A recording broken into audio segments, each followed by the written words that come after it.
नमस्कार, DR न्यूजमध्ये आपलं सर्वांचं सहर्ष स्वागत. प्रतिनिधी राहुल गुरव. तीर्थक्षेत्र पंढरपूर या ठिकाणी लाखोच्या संख्येने भाविक भक्त, वारकरी, दिंड्या, पालख्या येत असतात. त्यातमध्येच आताची जी पालखी आहे ती पायी पालखी आहे. आणि पायी पालखीच्या दरम्यान जे वारकरी विठ्ठल नावाने, माऊली नावाने नामस्मरण करत कोण 300, कोण 500, तर कोण हजारो किलोमीटरवरून चालत वारीसाठी येत असतो. त्यांचीच व्यथा, त्यांच्या अडचणी आणि पंढरपूरमध्ये आल्यानंतर त्यांना काय वाटतं, एक प्रकारचं समाधान त्यांच्या चेहऱ्यावरती असतं. त्याचीच ही माहिती किंवा त्याचीच ही मुलाखत आज तीर्थक्षेत्र पंढरपूर या ठिकाणून घेत आहे. नमस्कार, नाव सांगा तुमचं. आवाज मोठा. नाव सांगा परत एकदा. रविकांत देव गायकवाड.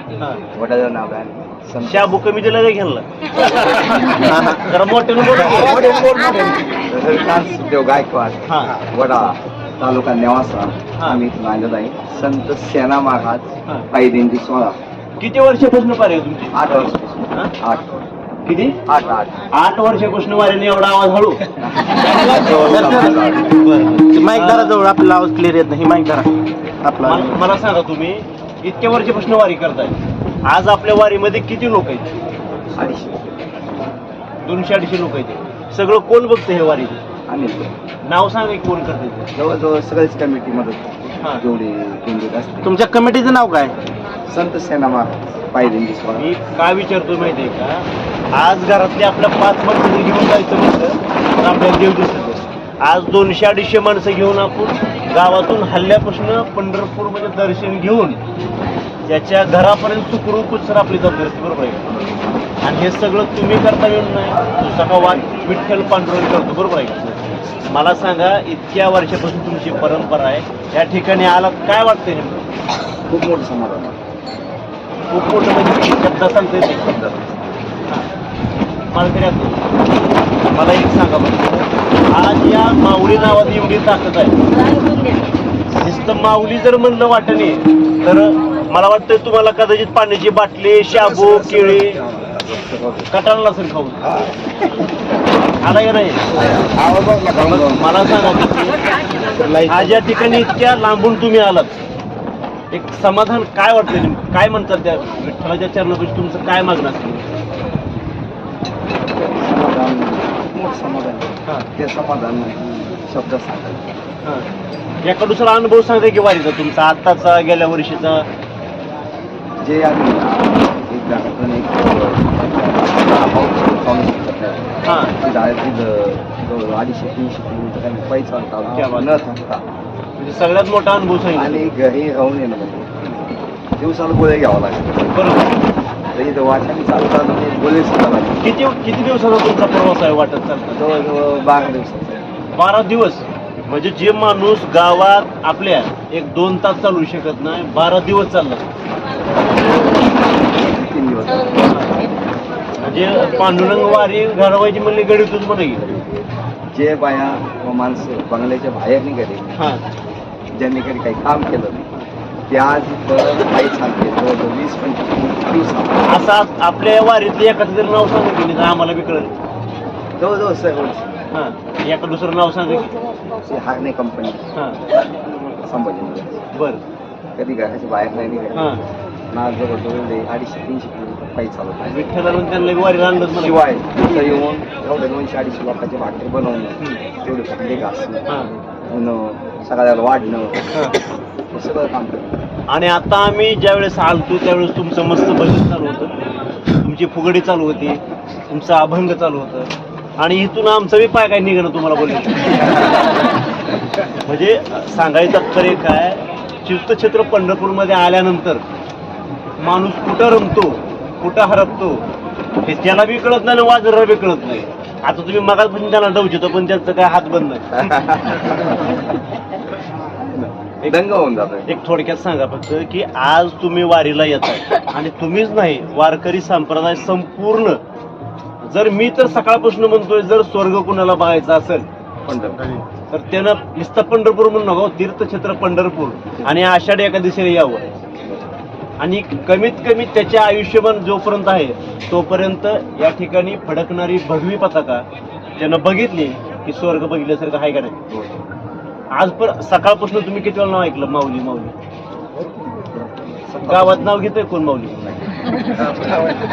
पंढरपूर म्हणलं की माऊली पुढं सारखा माऊली मागं सारखा. माऊली पाणी आहे का माऊलीची आहे. एवढे लोक असून ना कोणाचं भांडण होत आणि शासनाने तिथं खूप मोठी सुविधा दिली. हा पुढं घाम नाही, पाण्याची सुविधा, दवाखान्याची सुविधा, झोपायची सुविधा, सर्व सुविधा शासनाने आम्हाला दिली. म्हणजे मला सांगायचं तात्पर्य काय माहिती आहे का, हिथं शब्दच आहे माऊली. हिथं काय वावरात आहे का तू येऊन बघ बरं म्हणाय. आज तुम्ही काय म्हणता माऊली पुढं सारखं की मग माऊली काय म्हणतो होय माऊली तुम्ही चला पुढे मागून येतो बरोबर आहे. एवढ्या लोकांना भांडण होत नाही. हा कसं भांडण होईल बरं. एकमेकाला कपाळाला मस्तपैकी गंध, तोंडात माऊली नाव, खांद्यावर भगवा झेंडा, कधी टाळ वाजतो इकडून तर कधी मृदंग वाजतो. खायची कमी नाही. खायची कमी नाही. अहो तुम्ही शाबू खायचा तर केळी आणले ते एकदम केळी आणली की पुन्हा म्हणतो पाण्याची बॉटल देऊ. अहो आपल्या घरी एवढं पाहुणावळा करून एवढं वाटेल आपली सोय आहे. 2 माणसं सोय होती. 2 माणसं सोय आहे. आणि तुम्ही 250 माणसं आलं तर तुमची सोय होती सगळी वाटेल. सोय होती. आता इथून पुढे आम्ही वर येतो बरं. सांगायचं तात्पर्य काय माहितीये का, वारीमध्ये आलेला माणूस तो पहिल्या वेळेस असू द्या ना त्याची 10 वर्षापासून वारी असू द्या की या ठिकाणी माणूस असा रमतो. सकाळपासून आम्हीच रमतोय कसं आम्हालाच माहित नाही. म्हणजे माऊली या नावात एवढी ताकद आहे, माऊली या नावात एवढी शक्ती आहे. आणि विठ्ठल विठ्ठल नामस्मरण जो माणूस जो व्यक्ती करतो त्याला विठ्ठल साक्षात दर्शन दिल्याशिवाय राहत नाही. आणि चंद्रभागेमध्ये जो माणूस स्नान करतो तो निश्चित पुढच्या वर्षी वारीला 100% येतो आणि मनोभावाने आपली इच्छा मनोकामना पूर्ण करतो. जय हो. प्रतिनिधी राहुल गुरव, DR न्यूज.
आपल्या भागातील बातम्यांसाठी संपर्क राहुल गुरव 9689322503.